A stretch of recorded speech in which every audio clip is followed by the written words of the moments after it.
I said, no. So I sat here and I did what I said I would do. You did not do what you agreed to do. He says, well, that's just an accident, mistake. I said, sir, I don't explain this to you.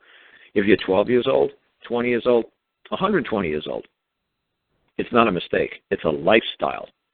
You've led your life to believe that you could perform such inactions, and it's okay. It's justifiable, or you'll just keep saying, I'm sorry, I'm sorry, I'm sorry. And the judge ain't going to go for it. The judge, that's why the judge is there, to see if you're really an honorable man. Did you really try? Did you really do your best effort? Did you really show the world that they should have pity and they should forgive you if you trespass? Should they? Or you're just a slickster. You're like, well, you know what? Mama loved me. I'm cute. You know what? I could get away with murder. I could just say I'm sorry and whatever. Bull. Baloney. So like I said, that was the other phone call I had just a little while ago, just when you started up the show. And I told the guy I'll call him back later, or he'd call the show and ask me questions on the show.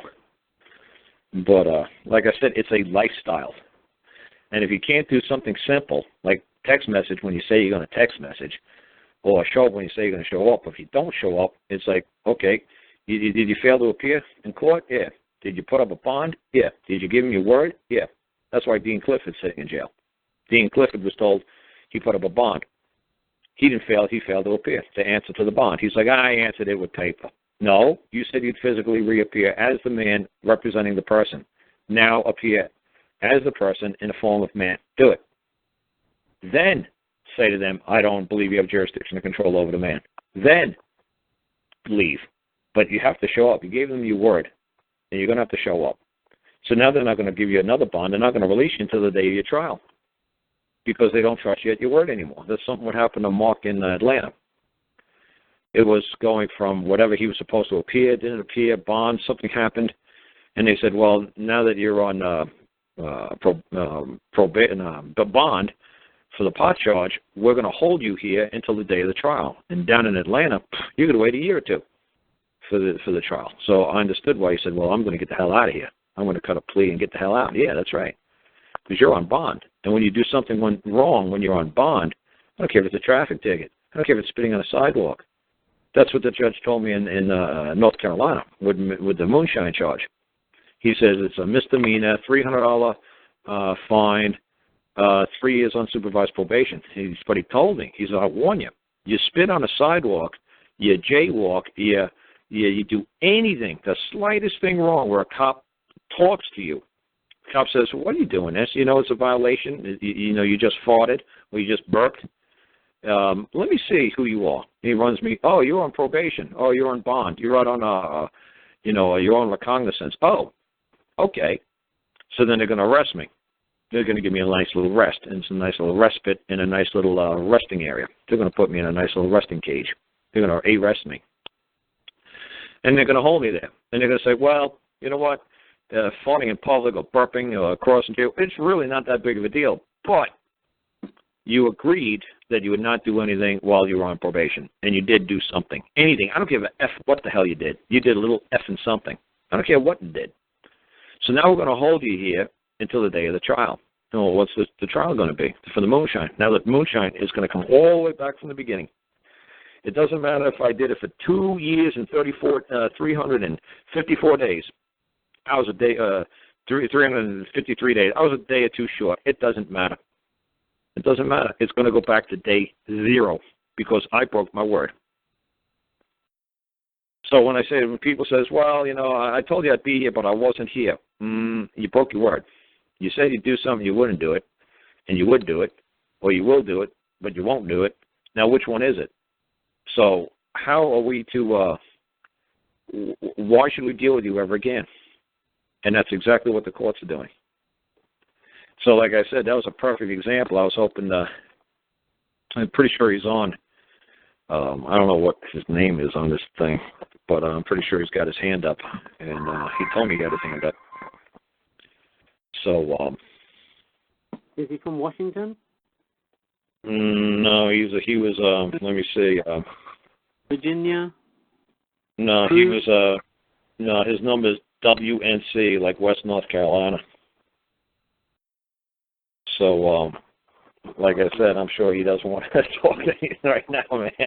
Unless you're just going to keep saying, hey, dude, I'm sorry. Hey, dude, I'm sorry. It's like, look, maybe if you were 8 years old, 12 years old, that makes sense. But if you're a man and this is your lifestyle and this is the way you do things, when you go into the court, you have to conduct yourself at all times. I mean, it's funny. It's like there was a great Star Trek episode where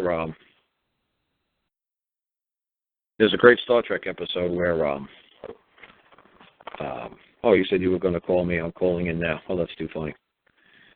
So there's a great Star Trek episode where the Captain Kirk was switched with another Captain Kirk, an evil Captain Kirk, bad Captain Kirk.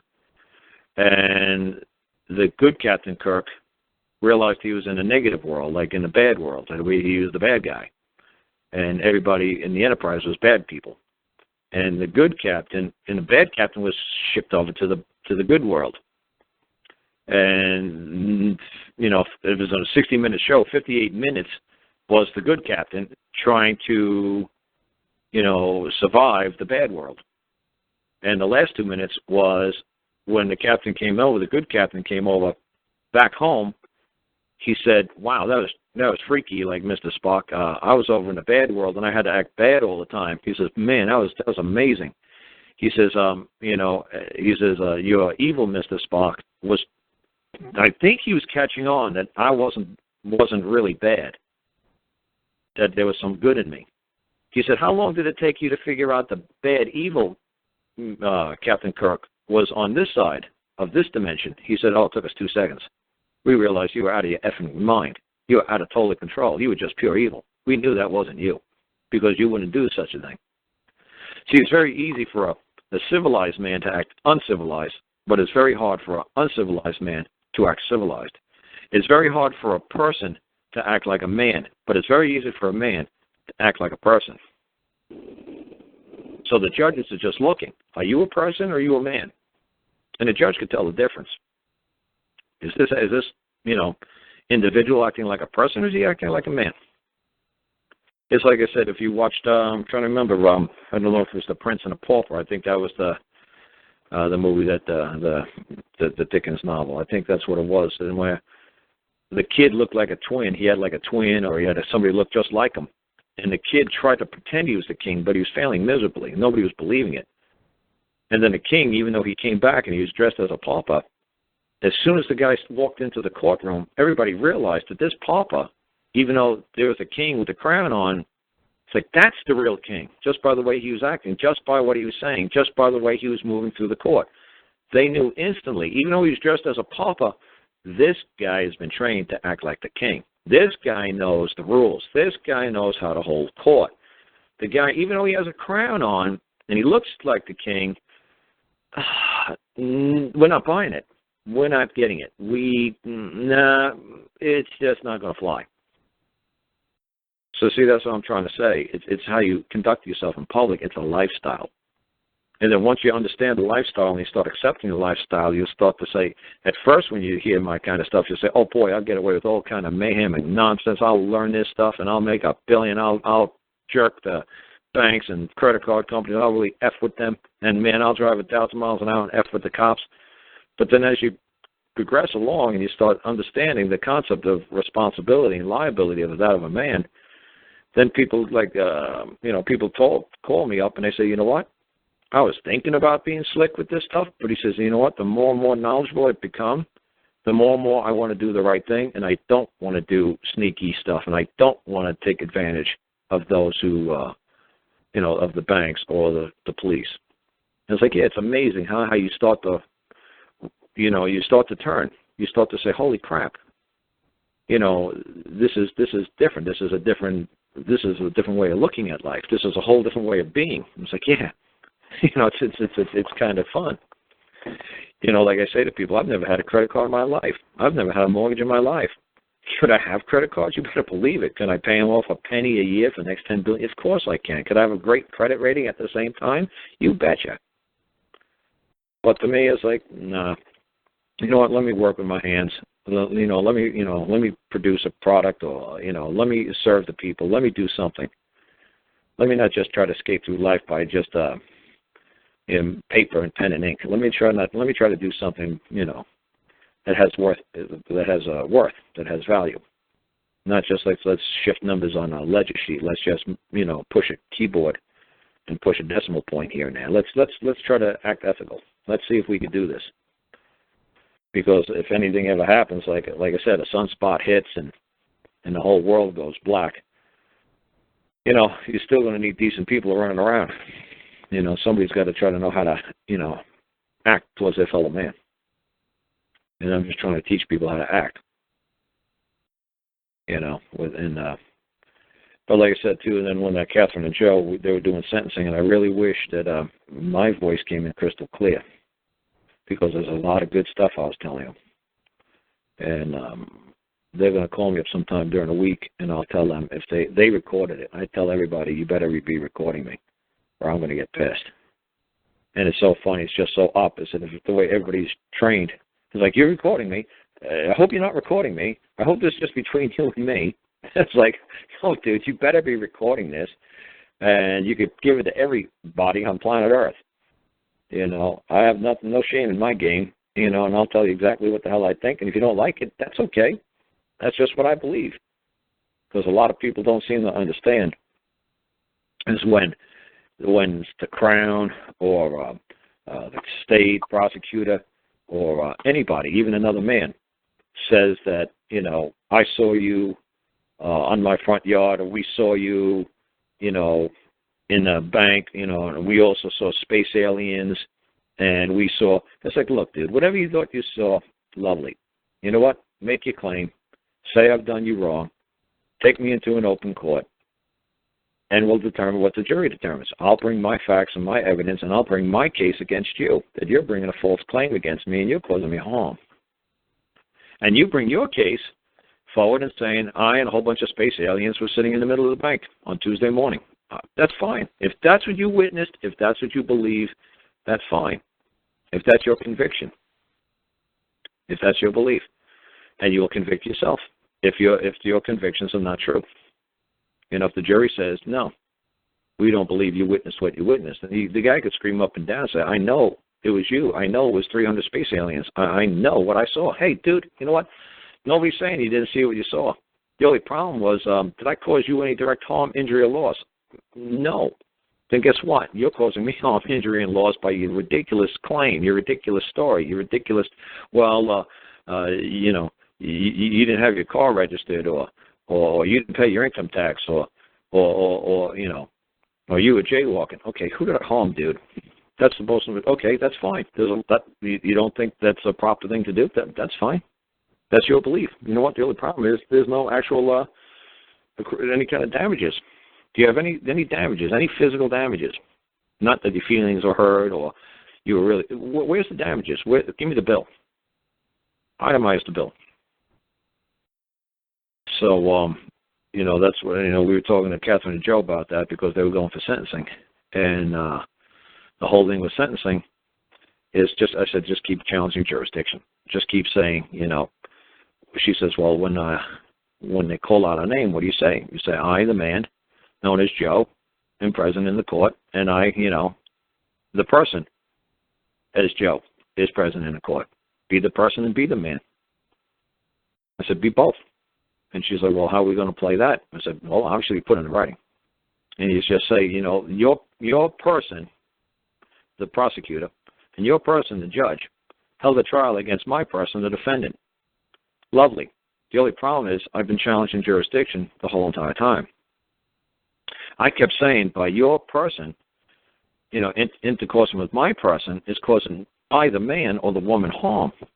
And I wish for you to stop, to cease and desist many times. I said, I don't enjoy playing this game. I don't have any comprehension, with your rules, with your Crown rules. I'm not a member of your law society, or a legal society. It's not a law society, it's a legal society. I'm not a member of your society, and I wish to be let alone. But you continue to pursue me and prosecute me and persecute me. Now, like I said, you better have a claim before the court when you're going for sentencing. I said, do you have that little piece of paper that they gave you where they had three options for you? You plead guilty now, pay like $100,000 and go to jail for 6 months. You plead you wait 6 months and you plead, change your mind in 6 months, we're going to charge you $1 million and put you in jail for 2 years, and you got it where it says, we'll put you in jail for 10 years if you wait for trial, and we'll take everything you got. Do you still got that piece of paper? And she's like, yeah. I said, good. That's going to be your claim. You're going to say, I, a woman, or I, a man, claim the wrong of trespass, extortion, see Exhibit A, and put it in there. And then place your order. Say, this is what you order the court. Because of this extortion, this is the harm that is, befallen upon you. I said, and then place your order. I say the order is like, I wish, that this case, whatever their case number is discharged, it's an entirety. I said, if you want to place another order, then place a second order. Say, and I wish for the compensation of X amount of dollars. But don't just make one long, ridiculous order. Make it like separate checks. Make it like a la carte. Just make this order, then make this order, and then make a different order. Make multiple orders. Make as many orders as you wish to make. But make it on separate checks. Don't bundle it all in one. So that would have been a fun one for you guys to hear, because that one lasted 43 minutes. And I was talking to Gus this week, and I think it was you, Gus. Weren't you the one who was telling me that you? No, Gus said it wasn't him. Okay, there was somebody who's telling me that the man, the other side, who's ever being foreclosed on, they were waving a piece of paper, and they were trying to get their attention. You know what? I wonder if it's the man from Canada, the maple syrup guy. I'm trying to remember who called me up this week, and I talked to them for a while, and they said that they were going through a foreclosure, and the bank attorney, the man kept saying, who was coming in there, who was summoned to appear, kept saying that he's a man, he's a man, he's a man, and he does not, and he just wishes to pay off the debt to his fellow man. If any man is going to come forth with a claim of a debt, let him bring the debt forward and let him verify it's true. And he said that the bank, or the representative of the bank, kept waving the paper. Here's the paper here, and he's like, verify it's true. And is that the man who's verifying it's true? And he's like, no. So he just kept saying to the court, I'm just here to pay the debt and verify it's true. And he said the guy kept throwing, his arms up in the air, like doing jumping jacks, like it's right here, it's right here. He said the second dimension was trying to be recognized by the court. And the man in the third dimension refused to look at the second dimension. He said, I ain't playing this fucking game. I'm not even looking at this guy. I'm not bringing him to life. I'm not doing an effing thing. And he said that the judge, the foreclosure did not go through. So this is what I'm saying. I get very upset when I see people intercoursing with the second dimension. And sometimes I get really upset when I was like, what the hell's wrong with you? How many times do I got to tell you? It's not real. Don't make it real. Don't bring this into your world. If you bring it into this world, you're opening Pandora's box. You're opening it. Leave their case, leave it shut, leave it sealed. Do not step into their world, or you're going to be a part of their world. So, let me see if it's Krista. Because I don't remember. Did I talk to you, Bali, about what the man did in court on Tuesday? I think you did, yeah, because I spoke to you Wednesday, so yeah, I think you did. So that must have been it. I wonder if Chris is on the show or whatever. Let me see if Chris is here, man. Let me see if he's there he is. Chris, C-O-I-S. I think I spelled his name like maple syrup, Chris, or something like that. Yeah, there it is, Chris Maple Syrup. Yeah, I try to remember everybody by something. Like I say, Bali, brilliant, Yeah, right. Yeah, let me call it. What do you want? Yeah. Let me see if I can add this guy. Let's see if I can add him. I'm not sure. I'll try. Cool.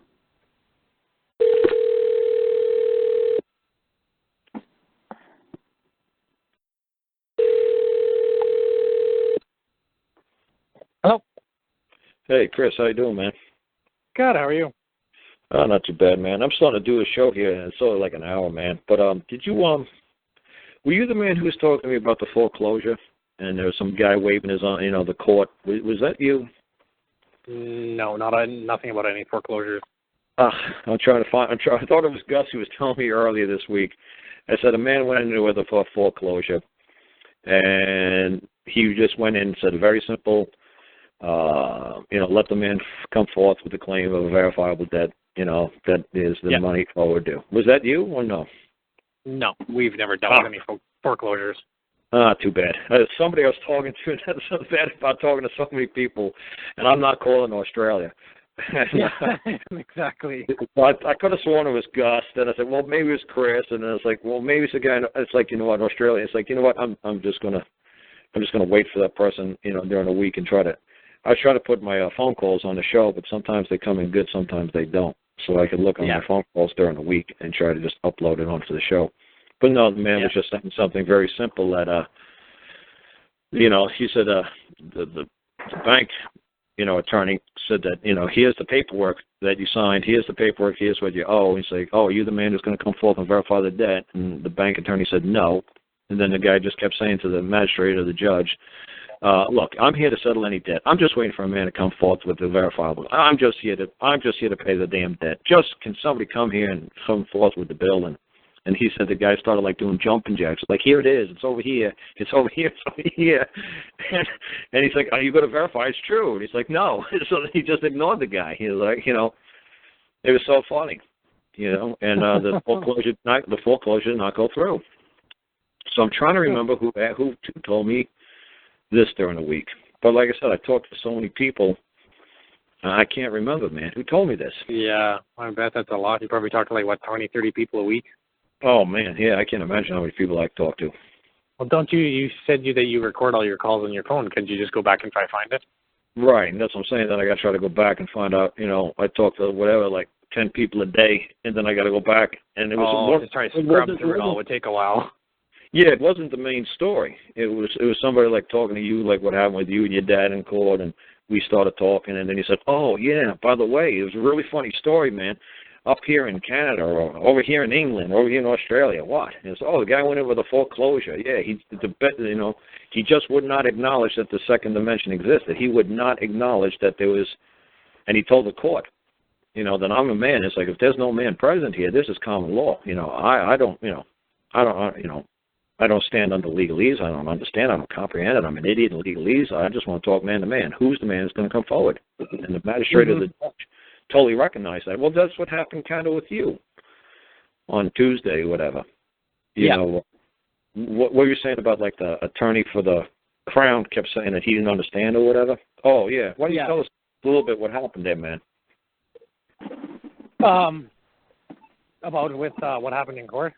Yeah. Yeah, the attorney just said he didn't understand the paperwork my dad filed, and then my dad said the judge said, he's like, yeah, I got that paperwork, and he said, yeah, I understand. Right. And that was the gist of it. Right. Well, that's what I'm saying. Yeah, that's a quick gist. Yeah. Did you understand what that meant, what they were saying, what they were doing? No, not really. Oh, did I catch you at a bad time or something? No. So I was just a little bit distracted because they were asking me for my Air Miles card.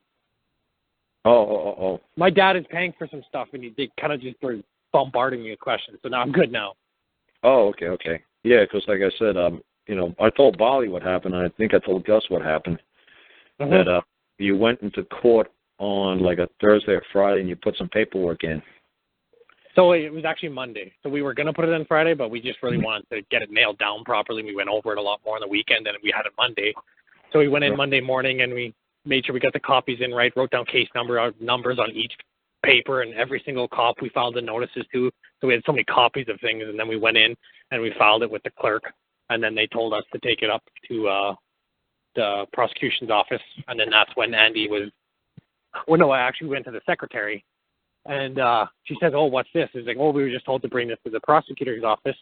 And she's like, oh, okay. And she started looking at it. She goes, oh, hold on, because we were about to leave. She went to the back and then talk to the prosecutor named Andy.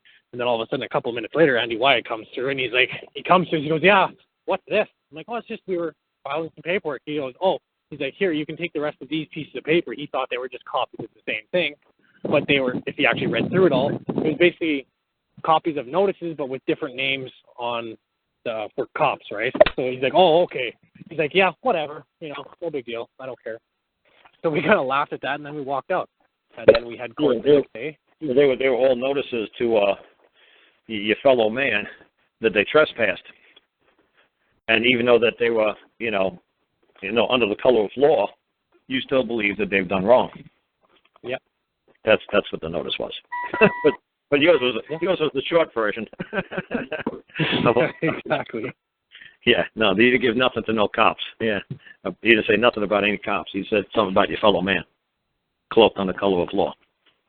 Oh, yeah, that's what I meant. That's what he did. Well, like I said, I just try to get people to learn a little bit quicker and a little bit easier, other than saying that they might think that you actually gave notice to a prosecutor that a policeman did something wrong. The policeman did nothing wrong. The policeman's perfect. The policeman's wonderful. The policeman is the best thing on planet Earth. It's the man who's cloaked under the color of law who presumes and assumes the position of that of a police officer when he causes a trespass to his fellow man. He has done wrong, not the police officer. The man has. Yeah, so I think we wrote in his full name. They sort of had his first and middle and last. We wrote that in, and I think you had in the note it stated, this person acting as an RCMP officer or whatever, right?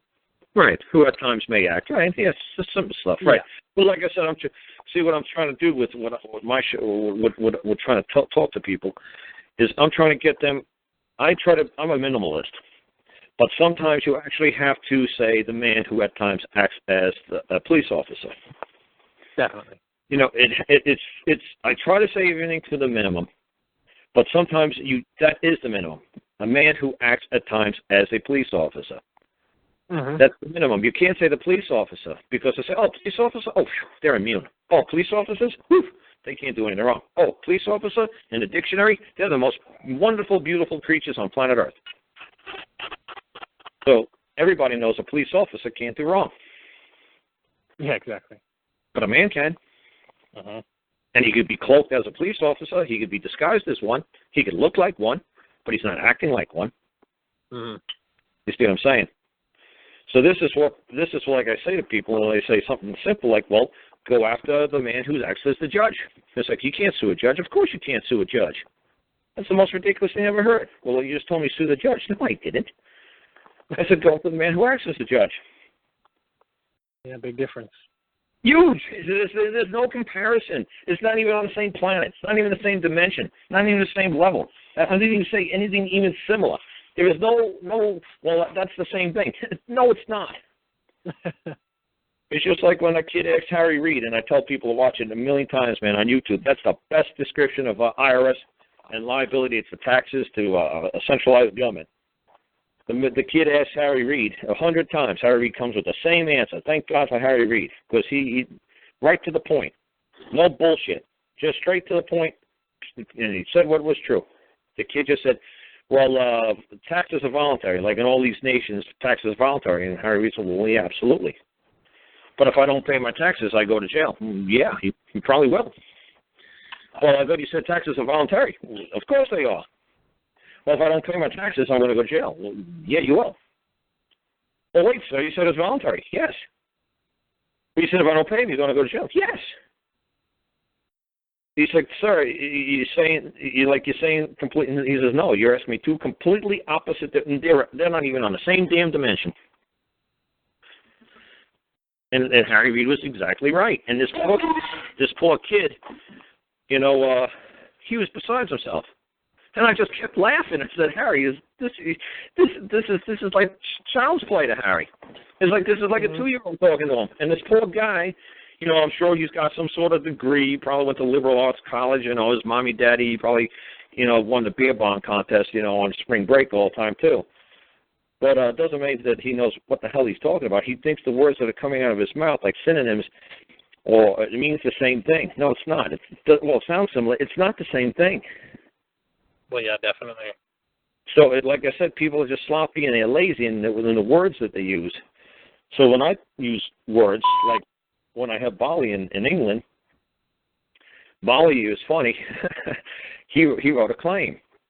And it's pretty cool that I said, you got to get it all on one sheet of paper, and it's got to be, like, small. I said, do it as small as you can. So it went from whatever, like 4 pages to 3 to 2 to 1 page. in a week, in 3 or 4 weeks I was down there. And it's so funny. He got it down to like one page. It was like 2 font, but 5,000 words. It's like, oh, that's kind of cute, but that's not what I'm talking about. We got to minimalize what we say because you have to support every single word. Every single word you've got to carry. That's a heavy burden. So why don't we just, thank God he left his claim in the car. I mean, it's just a stroke of fate. Wonderful stroke. Because I would have let him put that ridiculous thing that he had in there into the court. And then when he said, well, hey, Carl, this kind of blew up. It's like, yeah, what blew up? Oh, this claim. What claim? That thing you put in there was ridiculous. How are you going to remember verbatim every single word that you put in that thing without even looking at that piece of paper? How are you going to support it? If that paper's not there, if the paper disappears, if the paper they put the paper behind their back and they say, okay, now read it. Tell us what your claim states. And you're not going to know. You're going to be like, well, did you take a word away from what you said, or did you add a word? Well, then your claim's not true. You got to verify it. You got to say it with your mouth. You can't read it off the paper. You got to live it. It's a lifestyle. It's what you believe. I don't want to see that you're reading it off a script. How do I know you wrote that? Maybe somebody else wrote it. You know what? I think you're a fraudster. You know what? I think you're a charlatan. I think you're bullshit. And you're going to lose. And they're going to make you look like a clown in court. Everybody's going to start laughing at you. The judge, the bailiffs, the jury, everybody's going to start laughing at you. Make it simple. So we got lucky when he forgot it. We just made it, 8 words, like his name, and, claim the wrong trespass, see Exhibit A. Or claim the wrong trespass, claim a trespass, see Exhibit A. Or claim the wrong trespass, see Exhibit A. And Exhibit A was basically the cop's police report. And that's basically what you used, right? Yeah. Yeah. Your claim, what did it say? Do you remember? Because I don't have it off the top of my head. Do you kind of remember it off the top of your head?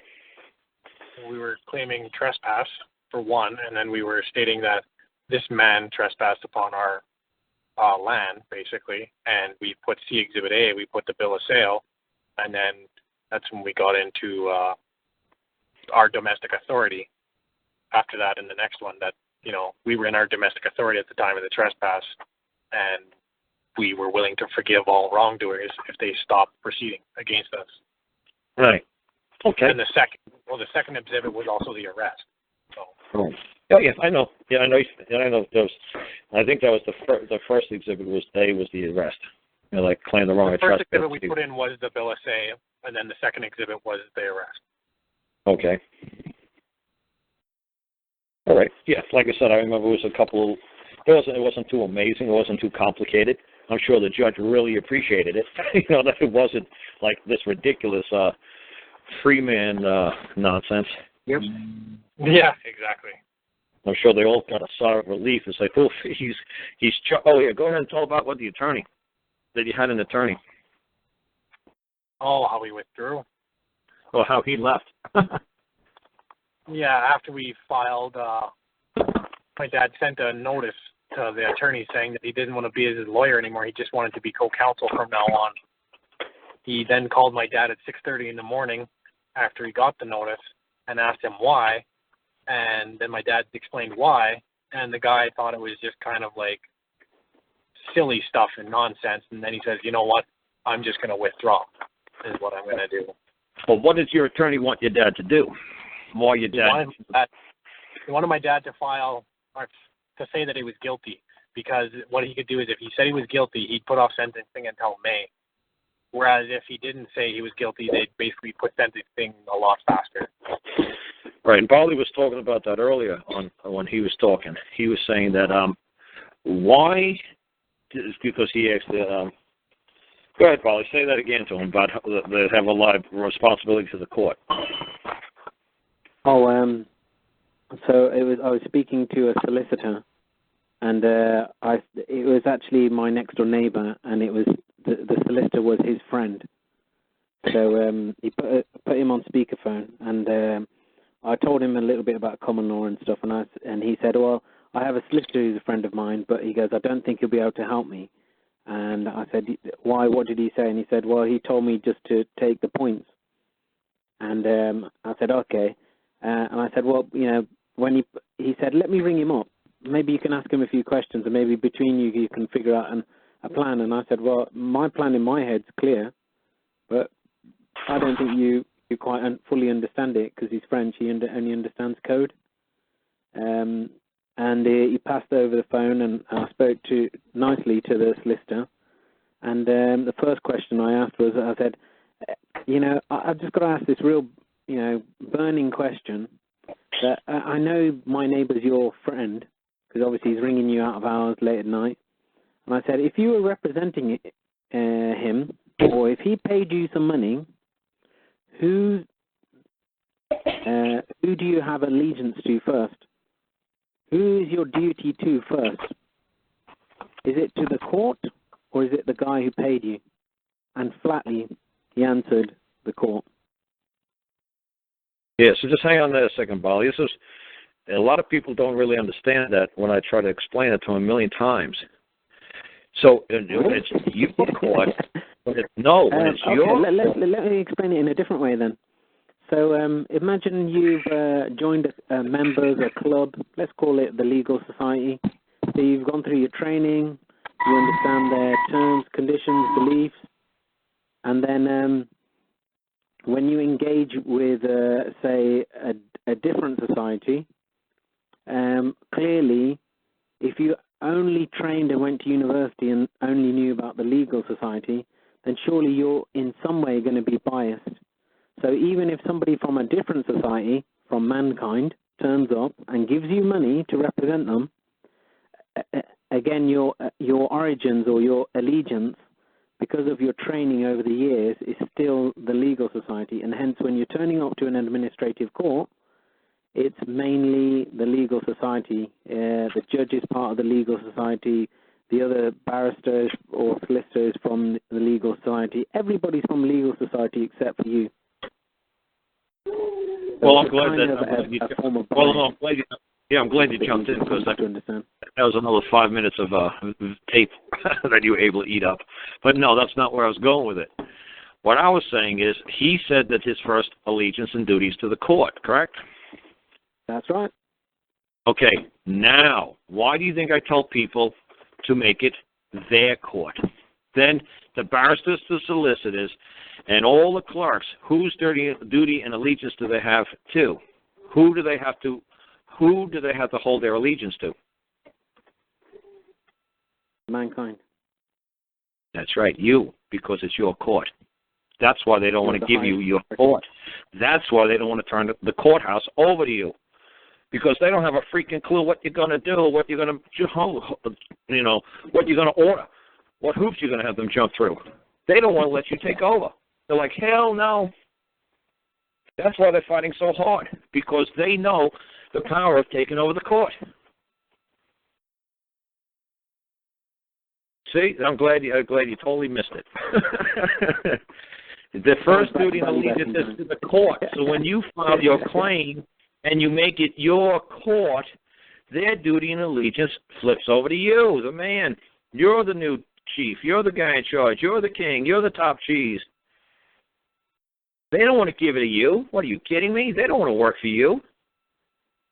They'll say, no, you got to follow these rules. Just be pro se. Just be at the bottom of the totem pole, and just be happy that we even let you exist. Like, no, this is a public building. You're public servants, just like Gus was saying a little bit while ago. I mean, it's great. I mean, I like it when people like Gus. It sounds like me with a New England accent. It's like, hey, so it's great that he's getting it. He's understanding what I'm saying about the public servants and the public courthouses. And are you still on there, Gus? Yeah. Did Gus mute out? Yeah. Yeah, I muted. Yeah, I'll be saying it in French pretty soon. Yeah. Like I said, man, tell Chris this, because I just called him up, and him and his dad and I are working together. So try to tell Chris what you said earlier to Bali then about the public courthouse. Well, the public the public courthouse is for everyone to use, and a real good comparison is the library.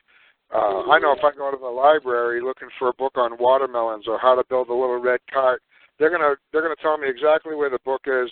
It's on the second floor. It's in the back corner. You know, they're going to direct me where it's at. It's in this section. They're extremely helpful, and I don't understand why when we go to the courthouse we don't get the same treatment. You know, I'm a man. I'm in court. I'm looking to file a client. What is the, you know, what's the process that you guys like to see? Because I'd like to be as accommodating as possible, make your job easier, and they just look at you like you're some turd that fell off the ship. You know, they don't want to help you out. They're because they're used to dealing with attorneys that are all supporting each other. You know, they have a system of doing things. The legislature controls the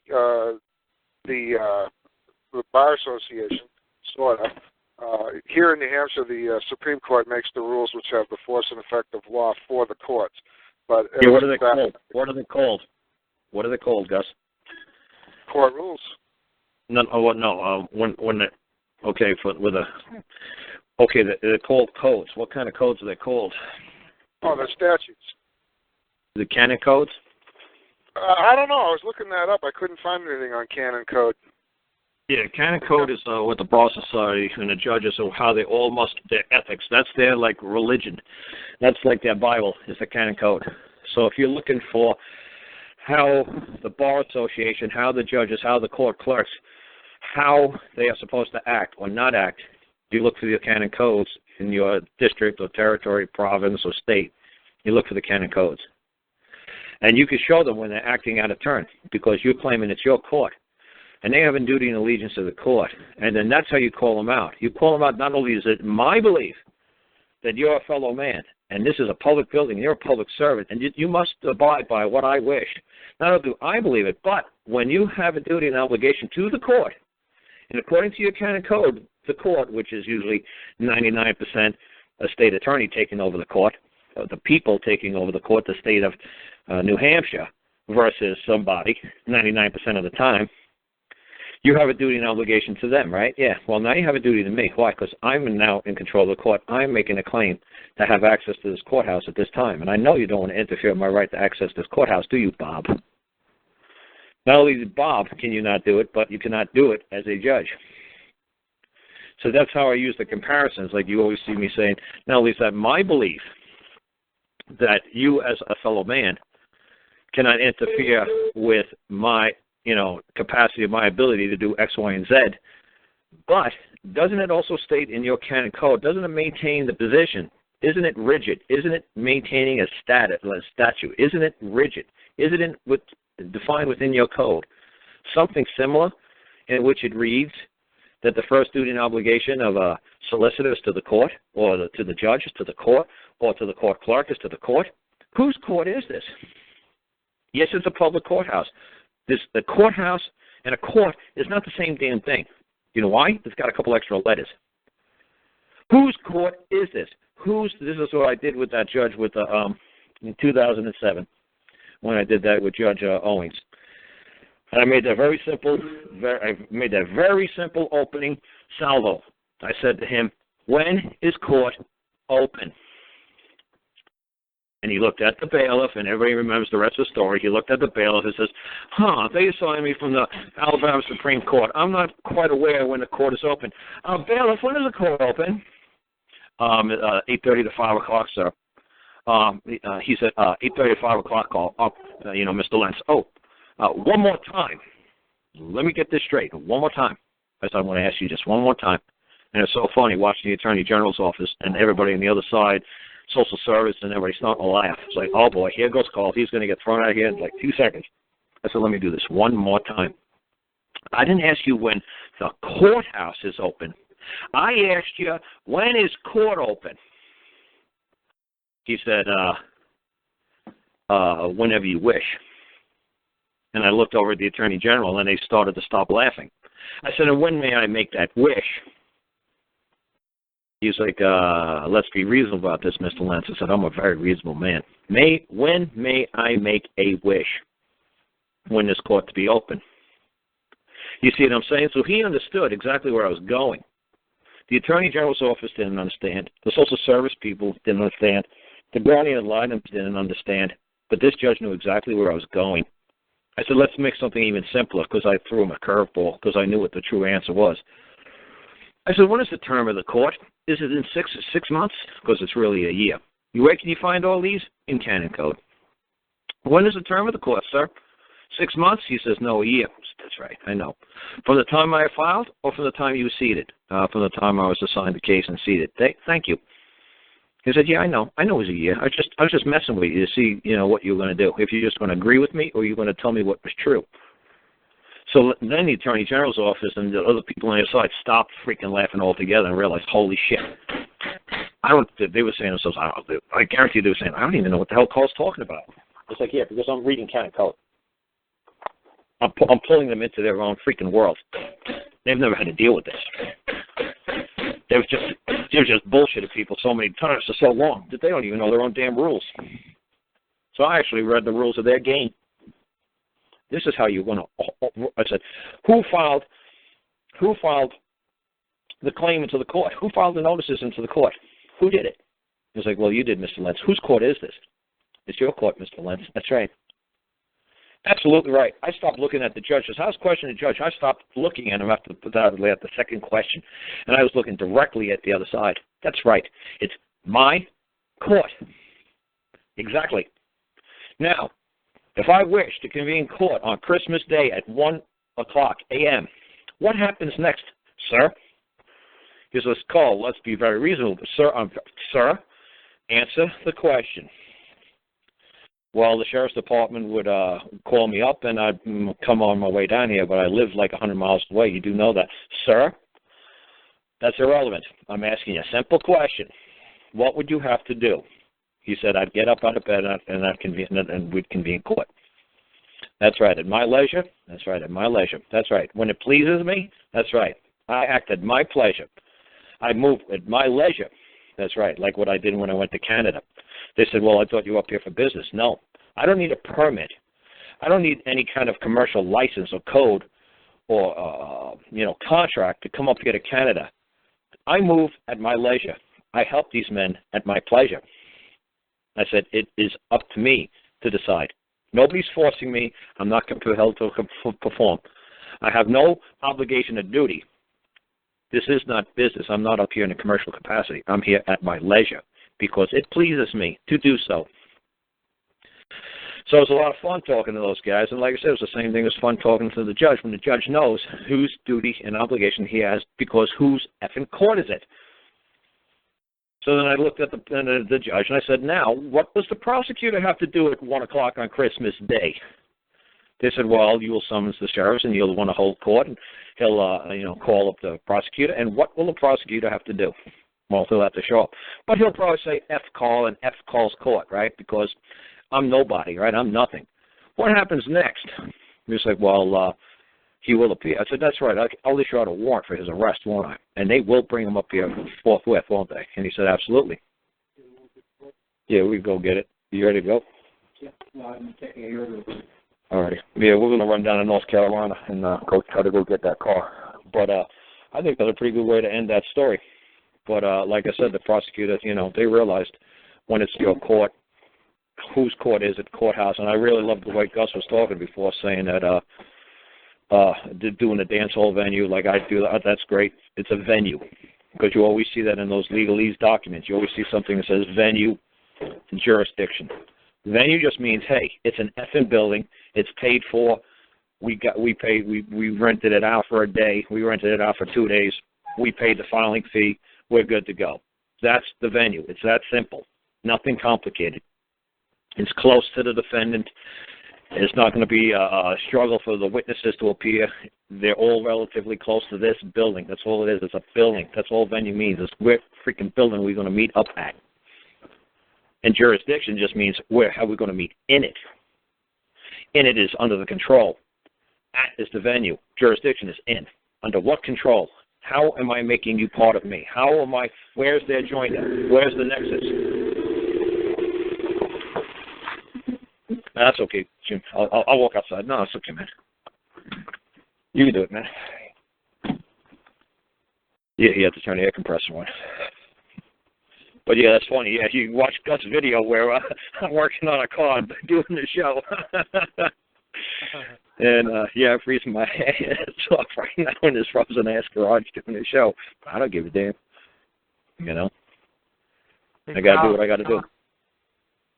But yeah, if you want to call into the show, Chris, man, I'm probably gonna have to hang up because we're gonna be towing a trailer down the road, and it gets kind of loud. But it's great talking to you. Yeah, it's great talking to you, and we'll work on the next piece of paper. Thank God you're dead and you were happy, so that's all that matters. Yeah, definitely. So we'll work it out, and like I said, hopefully people will listen to this show, and like I said, and I try to get rid of these. See, that's why Canada, man, like I said, when I crossed over the border, when my name popped up, boom. I was so grateful that they recognized me as such an, yeah, sure, grab whatever you got to grab. That Canada recognized me as such a potential threat to the legal society. I love it. I mean, look, there's another guy, he went over to England and Bali slapped him around in his seminar. Who's that guy, Bali? Kevin Arnett. Was that the guy, Bali? Yeah. Remember? You can talk about Kevin. Yeah, you can talk about Kevin a little bit when I hang up. But see, Kevin can go all over the universe. Kevin can go all over the world and nobody stops him. Because there's not a thing he's saying that's ever going to produce any results. You know, it's just like that, you talk about all this crazy nonsense. But okay, at the end of the day, like some one guy said to me, he said he paid some guy like 10, 20 grand. He says, but at the end of the day, he says, Carl, I'd rather give you money. He says, because at the end of the day, the man was very wise and the man had a lot of great ideas. But bottom line, at the end of the day, how do we use this in practical application? How do we actually do anything with this damn thing? It's like, okay, Kevin Arnett, okay, McBride, the guy who's sitting in jail, that whatever he had going on, I forgot what he had going on. He had divine providence. Yeah, it's great, but how are you going to put this in real world application? How are we going to make any of this stuff work? It's like, look, if we were in an Islamic land, I'd be showing you guys how to do, Sharia law. If we were in a common law land, I'll show you guys how to move a court in common law. If we were in Islamic law, I'll show you how to do it through, using the Quran. I'd be saying, look, their courts are all premised upon the teachings in the Quran. This is what you must do. And how do they move their world? They move through canon code. What's the canon code based on? The Judeo-Christian belief. That's their canon code. Most people would say, wait a second, call canon code. Canon, ain't that canon? Doesn't even canonize. It doesn't mean something to do with the church. Yes, absolutely. But wait a second, there's a separation of church and state. Yeah, well, you keep telling yourself that. You keep telling yourself that, and see how far that's going to go. They don't want you to know. They want you to think it's all this ridiculous code nonsense and like some sort of statutory code or some acts of parliament nonsense. I'm not an actor. I'm not defined as a character in your parliaments, in your acts. That's ridiculous. I'm not in like Shakespeare. I'm not in a play. I'm like in an act of Romeo and Juliet. I'm not, one of the Capuletti. I'm not one of the, I'm not one of them. I'm not one of the actors. I'm not part of the, I'm not part of your society. I'm a man. The only one I have a duty and obligation to is my fellow man or God, my creator. Other than that, I got no duty and obligation to you if I do not wish, if it's too much of a burden, if I can't accept such a wonderful benefit at this time as being a citizen, or being part of your act, or being part of your act of parliament. I can't accept such a wonderful benefit. Oh, that's nice. You call me an immigrant. That's lovely. But you know what? At this time, I ain't got time to play the game. At this time, I can't accept that you want to intercourse with me. I'm sorry, but at this time, I got better things to do. I want to act like a man and just go from point A to point B. And I don't want another man to get in my way. I don't care what fucking uniform and flag you're flying. Get the fuck out of my way. And that's the UN Charter. What, 1949? Is that what it was, Chris? Is that what you sent me? Yeah, that was the Declaration of Human Rights. Yeah. And did you ever find out what section that was? Was it like Section 14 or something like that, or Section 4? Or? I think my dad said it was Section 13 is what. Okay, 13 is a damn good number, man, because there's like 12 disciples in Christ at the Last Supper, so 13 is a pretty good number. I haven't verified it myself, though. What's that? I haven't verified it myself. Okay, but at least other people who are listening to the show, because there's a couple of thousand people that download the show every week. So you might spike somebody's interest to actually go research this thing and go find the damn thing. That's what I'm trying to do. I'm just trying to spike people's brains and just try to fire it up a little bit and try to, hey girl. Oh, so that's what it was, Carl. So it's Article 13 says everyone has the right to freedom of movement and residence within the borders of each state. Yeah. It also says Article 2 starts in Article 13, everyone has the right to leave any country, including his own, and return to his country. So I don't actually think it states exactly what you're saying, but... Yeah. But what I'm saying, that's the Magna Carta. The Magna Carta also says that. Yeah. The Magna Carta also says that the man has the right to leave his own country and state and has the right to come back. Well, see, this first article could be ambiguous because it says that everyone has the right to freedom of movement and residence within the borders of each state. Well, which state exactly? Is that North America? Is that the States? Is that Canada? Borders could be across the world. It didn't really define it. A state is just a congregation of people who decide to get together on a landmass and determine to live under a certain set of rules and obligations. Yeah, so a lot of people could confuse that thinking, oh, well, I live in Canada, so that doesn't apply to me. Because you don't live in Canada. You live upon the ground of a socialized society that you guys agreed to congregate together and support and protect each other's property. See, it was funny when that Mark Stevens guy kept saying there's a $5,000 challenge for anybody who could define a state. Man, I defined a state just like I did there. I was like, holy shit. He said, that's like the perfect definition of state. I said, yes, sir. I got 4 different ways I could define it. But that one I think was pretty concise and clear. I said, so where's my $5,000? He says, well, I was the one who put up the challenge. It was one of my friends, and you could see him on YouTube, and he's the one who actually said it. I said, dude, you say it every effing week on your show. I'll give anybody $5,000 so they could define a state. I called up your show, and I gave you a hell of a perfect definition of what a state is. I said, now where's my money? I said, see, you're just a fraudster. I said, you put up or you shut up. And now you got to shut up. I don't ever hear this $5,000 challenge again. It's like, oh, well, what's the definition? Oh, what's a state? I just told you what a state is. Are you trying to tell me that like-minded people can't occupy a particular landmass and set up a certain set of rules and restrictions that bind each other, that you hold a duty and obligation to protect and secure each other's property from any foreign hostile invaders or even enemies within? I said, what part of that state definition don't you understand? I said, do you want me to give you longer ones? And I gave him like 2 or 3 long ones. I said, what part of the word state don't you understand now? I said, it's simple. But this whole thing is a no state project. What do you mean there's no states? What do you mean? You mean you and me can't occupy an island and we could just say, let's secure and protect this much perimeter because this is as much as we could secure, because obviously this island is just too big, and honestly I don't even know what's on the other side of that mountain, and I really don't care, but how about we protect it and create this borderline, and we put up a wall, and we agree to protect each other's property, and we allow you to, visitors to come in or not come in under certain conditions? I said, setting up a state is so simple, it's scary. We've been doing it since caveman time. What's this? Oh, there's no such thing as a state. Okay, dude. Then it's the saying there's no such thing as me standing here on planet Earth either. I'm not really breathing, and I'm not really made of flesh and blood. Now you're just getting silly. We got to believe in something. We all got to have some sort of faith that something is real and something exists, or it's just going to be total lunacy. We got to set up a certain standards and conduct and ethics amongst each other, or it's just going to be, wild. It's going to be a free for all. Say, Carl, he never did give you that. He never did pay you, didn't he? What's that?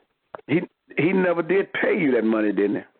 Oh, no. He said to me, he says, well, look, he actually sent me the link for the YouTube video. It was like at a Freedom Fest thing, and there was a guy standing next to him and said, I'll pay anybody. Like this guy was drinking a beer, had a beer bong and a pot. This guy was like 6'5", weighed like 300 pounds. I'll pay anybody $5,000 if they could prove to me what a state is. And like, oh man, I'll jump on that. But he was the one who was promoting it on his show. I was like, dude, get me on the show. It's like the first time I heard him say that. It's like, I'll give you a damn definition. I'll give you a definition 2-3 hours long. what a damn state is, how to set up a state, what is a state, what's the duties and obligations, or what may they may impose upon each other. Oh, dude, I'll run you for hours. For $5,000, I'll run you for hours. Yeah, he got kind of quiet when you called him out because he really didn't know how to research what you said because he didn't know himself. So. Because it's just a bunch of pot smoking hippies. Oh yeah, before I forget and go down to North Carolina, my buddy here. You guys know the Colbert Report, right? On Comedy Central, like Jon Stewart, and then they have Stephen Colbert. He does a comedy satire news show. Do you know what I'm talking about? Have you guys ever seen the Colbert Report? Anybody? Well, look at the Colbert Report. It's a comedy thing. He actually did he did some national press convention that they have where they roast, they make fun of the President of the United States. He usually is the one who's the speaker. He's the one who's the Toastmaster. And they rip on, Barack Obama, and they did George Bush, and he's a pretty good comedian. But anyway, he went up there he sent his people up to Keene, New Hampshire, and they said there's these porcupine people or whatever, Freedom Fest people up there, and he was explaining, what these people are all about. And that's what I did on somebody's video. Gus had somebody come down there. I don't remember what the man's name was, but I told him, I said, look, you're all drunk, you're all stoned, and you're all stupid and lazy. I said, it's a wonderful society that they've established. I said, they've been here for 300-400 years in Keene, New Hampshire. You clowns show up in the last 2 years, and you think, everybody should just be able to run around naked, smoke dope, and, park wherever they want, and, drive as fast as they want. And I said, why don't you guys just clear up, a section of, the woods out here in New Hampshire. There's millions of acres up here where nobody lives. Create your own porcupine town and see how long you people last. I said, there is no money. I said, look, stop invading these poor people's town. There's nice people that have a nice lifestyle for the last 4 or 5 years. Go make your own freaking town. So it was fantastic. He did that this week. And he had the representatives of the porcupine people or the freedom people, the free Keene people. And at the bottom line, he was showing how ridiculous they were and how like the cops were nice and normal and decent and everybody up there was just like good old townspeople for the last 300, 400 years. Their grandparents were there. And he just said, so bottom line, we could all come to the conclusion that the free Keene people up here in Keene, New Hampshire are douchebags. That's what he said, douchebags. I didn't say anything that hateful on that guy's video. I just tried to say to them, look, you people, you're way out there. Nobody's going to respect you. What you're promoting and what your agenda is just ridiculous. I said, no normal man or woman is going to join up with you.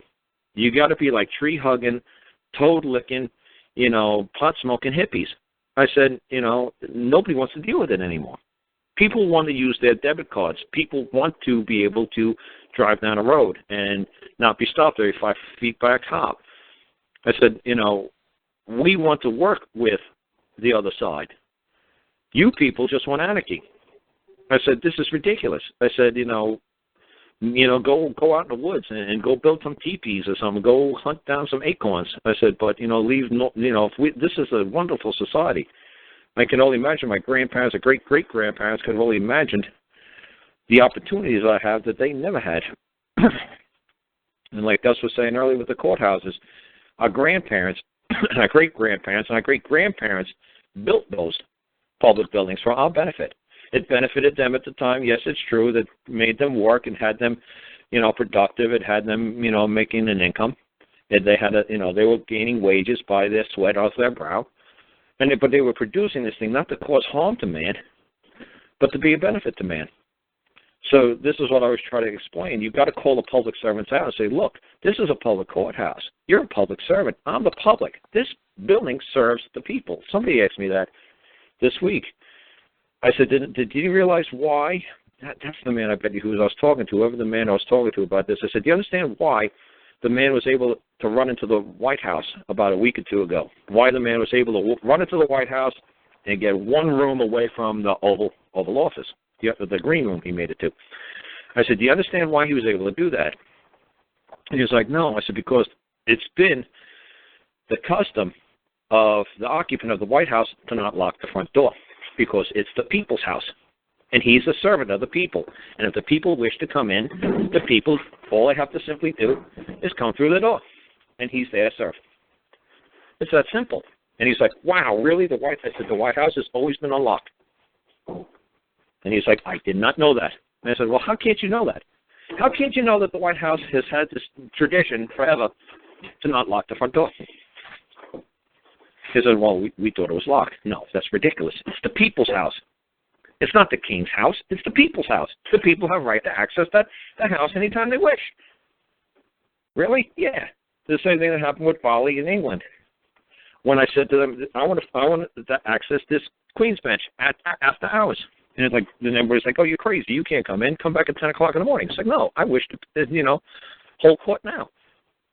I need access to the court. I need a public servant. I need a public magistrate. I need a public judge. I need somebody to stamp this damn piece of paper, and so our claim is could be moved on first thing in the morning. So they were like, well, come back after hours. Come back in the morning. I said, no, it's open now because I wish it to be open. The court is open to the Queen and to the people. And then, like I said, thank God they actually had a notice saying how to file out of hours, and I got that on my website, on that broadmind.org website. And thank God, like Polly's like, hey, Carl, you can't take pictures here. You can't use a video camera. You're going to get in trouble. It's like, yeah, and we'll see. It's my house. It's my building. I'm going to run the damn camera if I want to. That was lots of fun. When the Bali asked the man, can I take video? And he said, no, take pictures. He said, no.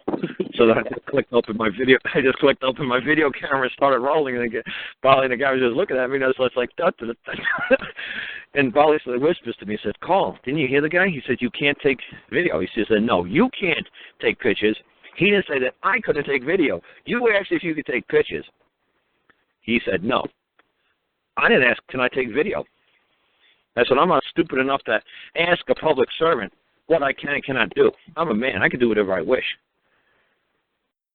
So Bali's like, okay, this is different. I said, right, it's like the Queen. Can you imagine the Queen walking into the Queen's bench and saying, hey, you know what, is it okay if I take pictures?